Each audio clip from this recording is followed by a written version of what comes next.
Hello students, આજે આપણે ધોરણ 12 નો ચેપ્ટર નંબર 16 ના લેક્ચર નંબર 4 માં હવાના પ્રદૂષણનો જે પેટા પ્રકાર એટલે કે ધ્વનિનું પ્રદૂષણ અથવા ઘોંઘાટ પ્રદૂષણની આપણે વાત કરવાની છે.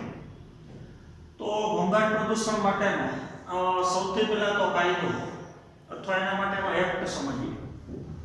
તો 1981 ની અંદર ભારત સરકારે હવાના પ્રદૂષણનું નિયંત્રણ કરવા માટે, એનું નિવારણ કરવા માટે ધ એર એક્ટ નામનો કાયદો બનાવ્યો. તો ધ એર એક્ટ 1981 ની અંદર જે કાયદો બનાવવામાં આવ્યો તો prevention and control of pollution એટલે કે હવાના પ્રદૂષણનું નિવારણ અને એનું નિયંત્રણ. તો 1981 માં જે કાયદો બનાવવામાં આવ્યો એ ફક્ત હવાના પ્રદૂષણ માટે જ હતો, એનું નિયંત્રણ કરવા માટે. તો 1986 ની અંદર એ કાયદાની અંદર સુધારો કરવામાં આવ્યો અને સુધારો કરી અને ઘોંઘાટના પ્રદૂષણનો હવાના પ્રદૂષણ તરીકે એ કાયદાની અંદર સમાવેશ કરવામાં આવ્યો. તો ઘોંઘાટનું પ્રદૂષણ જે મૂળભૂત રીતે એક પ્રકારનું હવાનું પ્રદૂષણ છે. તો આપણને ખબર છે ધ્વનિના તરંગો એ વાતાવરણની અંદર વહન પામે છે. તો એટલે ઘોંઘાટના પ્રદૂષણનો સમાવેશ આપણે હવાના પ્રદૂષણ તરીકે કરીએ છીએ.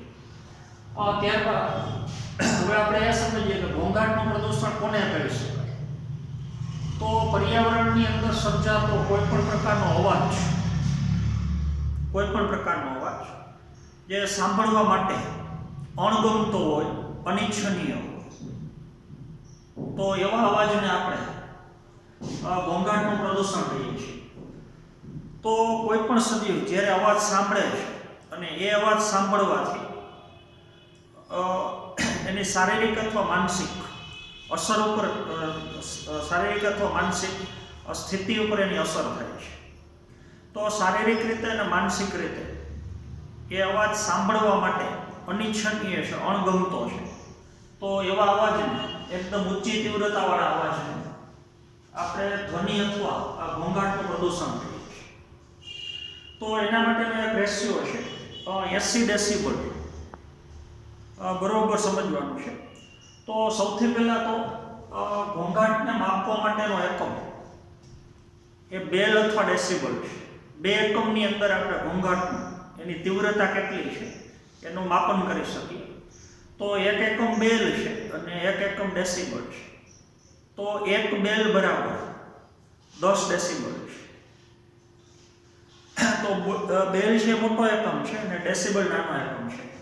તો 80 ડેસિબલ અથવા એના કરતાં વધારે તીવ્રતાવાળો જે અવાજ છે જેનો સમાવેશ આપણે વૈજ્ઞાનિક રીતે ઘોંઘાટમાં કરીએ છીએ, તો એ ખાસ તમારે યાદ રાખવાનું છે. 80 ડેસિબલ અથવા એના કરતાં તીવ્રતા વધારે હોય તો એવા અવાજને આપણે ઘોંઘાટ કહીએ છીએ.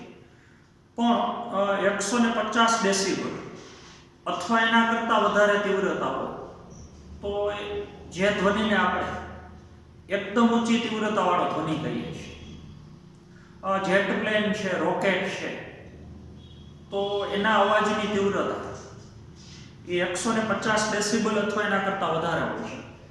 પણ તમારે ટેક્સ્ટમાં આપેલું નથી, તમારે યાદ રાખવાનું છે કે 80 ડેસિબલ અથવા એના કરતાં જો કોઈ પણ અવાજની તીવ્રતા વધારે હોય તો એવા અવાજનો સમાવેશ આપણે ઘોંઘાટના પ્રદૂષણ તરીકે કરીએ છીએ.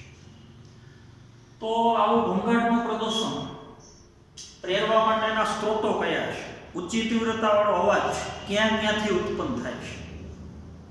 તો આપણને ખબર છે સંગીત માટેના સાધનો જેનો આપણે મનોરંજન માટે ઉપયોગ કરીએ છીએ.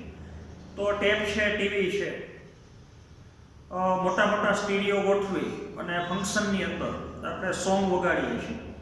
તો એ બધા ઘોંઘાટના પ્રદૂષણ માટેના સ્ત્રોત છે.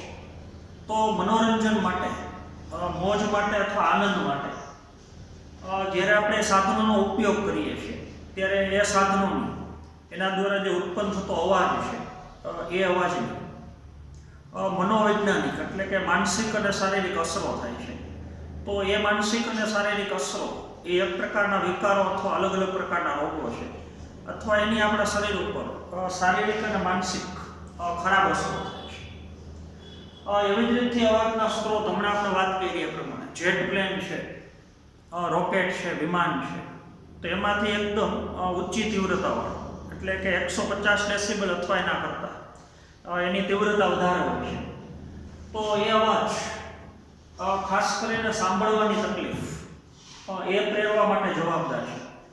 તો આપણા કર્ણની અંદર, કાનની અંદર જે કર્ણપટલ છે, એ કર્ણપટલની અંદર આ ઊંચી તીવ્રતાવાળો જે અવાજ છે એ કાયમી નુકસાન કરે છે.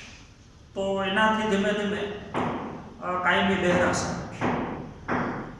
બીજું, શહેરોની અંદર મોટા પ્રમાણમાં વાહન વ્યવહાર છે, વાહનોની સંખ્યા વધારે છે, તો એના દ્વારા પણ ટુ વ્હીલર છે, ફોર વ્હીલર છે, મોટી ગાડીઓ છે, બસ છે, ટ્રેન છે, તો એના દ્વારા પણ થોડા ઘણા પ્રમાણમાં ધ્વનિનું પ્રદૂષણ થાય છે. ઇન્ડસ્ટ્રી એરિયાની અંદર મોટા મોટા કદના મશીનો છે, તો એ મશીનો પણ ધ્વનિનું પ્રદૂષણ પ્રેરે છે. દિવાળી જેવા તહેવારની અંદર અથવા કોઈ પણ આનંદની ઇવેન્ટ હોય એ દરમિયાન લગ્ન સમારોહની અંદર છે, આપણે ઊંચી તીવ્રતાવાળા ફટાકડા ફોડીએ છીએ, તો એ અવાજના પ્રદૂષણ માટેનું કારણ છે. સામાજિક મેળાવડાઓ થતા હોય, નેતાઓની સભા થતી હોય, તેમાં એકદમ ઊંચા અવાજ આપણે લાઉડ સ્પીકર વગાડીએ છીએ, તો એ પણ ઘોંઘાટના પ્રદૂષણ માટેનો સ્ત્રોત છે. તો આવી ઘણી બધી જગ્યાઓ કે જ્યાંથી 80 ડેસિબલ અથવા એના કરતાં ઊંચી તીવ્રતાવાળો અવાજ ઉત્પન્ન થતો હોય, તો એ બધા ઘોંઘાટના પ્રદૂષણ માટેના સ્ત્રોત છે. હવે ઘોંઘાટના પ્રદૂષણની ખાસ કરીને મનુષ્ય ઉપર થતી હાનિકારક અસર, તો હમણાં આપણે કીધું એ પ્રમાણે એકદમ ઊંચી તીવ્રતાવાળો અવાજ હોય તો એનાથી મનોવૈજ્ઞાનિક અને શારીરિક વિકારો થાય છે, અલગ અલગ પ્રકારના રોગો થાય છે. ઊંચી તીવ્રતાવાળો અવાજ હોય તો એનાથી કર્ણપટલને નુકસાન થવાથી ઘણી વખત કાયમી બહેરાશે આવે છે. શહેરોની અંદર ઉત્પન્ન થતો અવાજ, જેને સામાન્ય રીતે આપણે બિનહાનિકારક અવાજ કહીએ છીએ, તો નીચી તીવ્રતાવાળો અવાજ એને પણ જો લાંબા સમય સુધી સાંભળવામાં આવે તો એનાથી પણ સાંભળવાની વ્યક્તિઓમાં તકલીફ થાય છે. બીજું, એકદમ ઊંચી તીવ્રતાવાળો અવાજ સાંભળવાથી હૃદયના સ્પંદનો, હૃદયના ધબકારા વધે છે, રુધિર દબાણની અંદર ઘણી વખત વધારો થાય છે, સાંભળવાની તકલીફ થાય છે, શરીરની અંદર ઉત્તેજના ઉત્પન્ન થાય છે, શરીરની અંદર ઘણી વખત આળસુપણું છે ઉત્પન્ન થાય છે.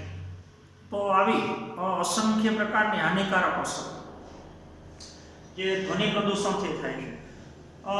જે લોકો એકદમ ઊંચી તીવ્રતાવાળા અવાજમાં સતત રહેતા હોય તો એનો સ્વભાવ પણ એની અંદર ઘણી વખત ચીડિયાપણું જોવા મળે છે, એ વ્યક્તિનો સ્વભાવ ગુસ્સાવાળો બને છે.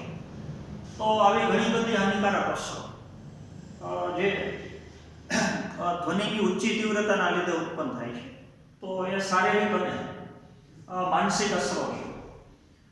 તો હવે એને અટકાવવા માટેના ઉપાયો, તો જે સ્ત્રોતો છે એ સ્ત્રોતનું નિવારણ કરવામાં આવે, એ અટકાવવા માટેના ઉપાયો છે. તો સૌથી પહેલાં તો આપણે એક કામ કરવું જોઈએ કે આપણે જ્યાં રહીએ છીએ એની આજુબાજુ હવે ઊંચી તીવ્રતાવાળો અવાજ ઉત્પન્ન કરતા સ્ત્રોતો કયા કયા છે. જો આપણે સ્ત્રોત નક્કી કરી લઈએ કે આટલી જગ્યાએથી ઊંચી તીવ્રતાવાળો અવાજ છે ઉત્પન્ન થાય છે, તો આપણે એનું નિવારણ કરવા માટેના ઉપાયો છે આપણે યોજી શકીએ. તો ઘણા બધા ઉપાયો છે. દાખલા તરીકે હોસ્પિટલ અને શાળાનો વિસ્તાર, તો ત્યાં બને ત્યાં સુધી વાહનોની અંદર હોર્ન વગાડવાનું ટાળવું જોઈએ. તો એ વિસ્તારોનું રૂપાંતરણ શાંત વિસ્તારોની અંદર કરવું જોઈએ. બીજું, ટેપ અને ટીવીનો જે આપણે મનોરંજન તરીકે ઉપયોગ કરતા હોય તો એનો અવાજ, એની તીવ્રતા એકદમ નીચા અવાજે સાંભળવાની આપણે ટેવ પાડવી જોઈએ. બીજું, ઉદ્યોગોની અંદર મોટા મોટા મશીનો છે જે અવાજ ઉત્પન્ન કરે છે. તો મશીનની ડિઝાઇન જ એવી બનાવવી જોઈએ કે એ મશીન દ્વારા એનું કદ મોટું હોવા છતાં ઓછી તીવ્રતાવાળો અવાજ ઉત્પન્ન થાય. ખાસ કરીને સાયલેન્સરનો ઉપયોગ કરવો. તો વાહનોની અંદર આપણને ખબર છે એન્જિનમાંથી ઉત્પન્ન થતો જે અવાજ છે એ અવાજને ગુંગળાવવા માટે, એની તીવ્રતા ઘટાડવા માટે આપણે સાયલેન્સરનો ઉપયોગ કરીએ છીએ. બીજું, ઉદ્યોગોની અંદર જ્યાં આપણે મોટા મોટા મશીન રાખેલા છે તો એની જે દિવાલો છે એ દિવાલોની અંદર ધ્વનિ શોષક પડદા લગાડવા જોઈએ. તો આવા ધ્વનિ શોષક યંત્રનો મોટા પ્રમાણમાં ઉપયોગ કરવો જોઈએ. બીજું, સામાજિક મેળાવડાઓની અંદર જ્યારે આપણે લાઉડ સ્પીકરને એનો ઉપયોગ કરતા હોય, પછી આપણે ફટાકડા ફોડતા હોય, તો એમાં એક તીવ્રતા નક્કી કરવી જોઈએ, એક એની રેન્જ નક્કી કરવી જોઈએ કે વધુમાં વધુ આટલા ઊંચા અવાજે જ સ્પીકર વગાડી શકાય અને આટલી તીવ્રતાવાળા ફટાકડા ફોડી શકાય. બહુ મોટા ફટાકડા છે એ ફોડવા પર પ્રતિબંધ હોવો જોઈએ. અને લાઉડ સ્પીકર એ વગાડવા માટેનો સમયગાળો નક્કી કરવો કે રાત્રિના 9 કે 10 વાગ્યા પછી એ લાઉડ સ્પીકર વગાડવા પર પ્રતિબંધ હોવો જોઈએ. બીજું, બહુ ઊંચી તીવ્રતાવાળા અવાજથી બચવા માટે આપણે કાનની અંદર રૂના પૂંગળા અથવા ઇયર પ્લગનો આપણે ઉપયોગ કરી શકીએ, જેથી કરીને કર્ણપટલને ઓછામાં ઓછું નુકસાન થાય. બીજું, મોટા મોટા જે રસ્તા છે, હાઈવે ને બધું, ઇન્ડસ્ટ્રી એરિયા છે, તો એમાં મોટા મોટા વૃક્ષોનું વાવેતર કરવું જોઈએ. તો આપણને ખબર છે એકદમ મોટા વૃક્ષો એ ઊંચી તીવ્રતાવાળા ધ્વનિ છે એનું શોષણ કરે છે. તો આજુબાજુના વિસ્તારની અંદર એનાથી ધ્વનિનો પ્રસાર છે અટકે છે. એને તમે ગ્રીન મફલર એ કહીશો. તો ગ્રીન મફલર એટલે ગ્રીનરી, વૃક્ષો વાવી અને ધ્વનિને આજુબાજુના વિસ્તારની અંદર ફેલાતો અટકાવવાની ક્રિયા. બીજું, નીચા અવાજથી વાતચીત કરવાની ટેવ પાડવી છે. તો આવા ઘણા બધા ઉપાયો છે કે જે ધ્વનિ પ્રદૂષણનું એની મદદથી આપણે ખાસ કરીને નિવારણ કરી શકીએ. તો ધ્વનિ પ્રદૂષણ જેનો ગવર્મેન્ટે 1986માં કાયદાની અંદર સુધારો કરી અને વાયુ પ્રદૂષક તરીકે એ કાયદાની અંદર એનો સમાવેશ કરેલો છે. તો આજના પીરિયડમાં આપણે અહીંયા સુધી રાખશું.